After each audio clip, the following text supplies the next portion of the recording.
Alors Dorothée, est-ce que vous pouvez nous dire voilà, ce que c'était pour vous de présenter ce film aujourd'hui à Varsovie et quel était le contact avec le public et la discussion après? Ben, c'était vraiment chouette de présenter ma vie zéro déchet devant le public de la journée du Zero Waste. C'est ça le troisième forum.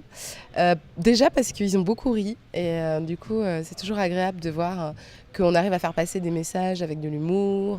Voilà, puis c'est un film qui me tient beaucoup à cœur, c'était beaucoup de travail.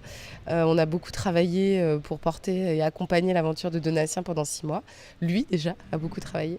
Voilà, et je trouve que le public était très réceptif, les questions étaient hyper intéressantes. Et Marek, l'intervenant, il a apporté un contrepoint très chouette, parce qu'en plus, moi, je connais pas du tout la situation en Pologne.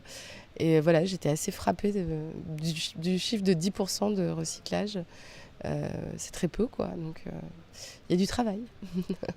Et alors, est-ce qu'on peut espérer une Ma vie zéro déchet 2?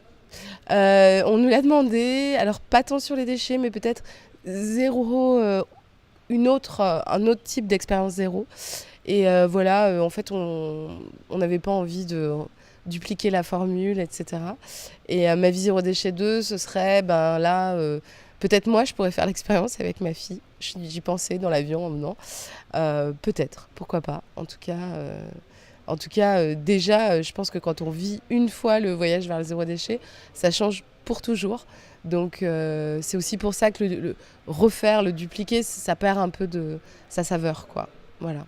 Donc l'expérience a eu un impact sur toute l'équipe finalement. Ah oui, sur toute l'équipe, ouais. Ouais, vraiment. Évidemment, c'est Donatien qui était au centre, qui a été l'expérimentateur et qui a gardé la plupart des gestes, des réflexes et du mode de vie zéro déchet. Mais aujourd'hui, il continue l'expérience, mais de façon beaucoup moins drastique.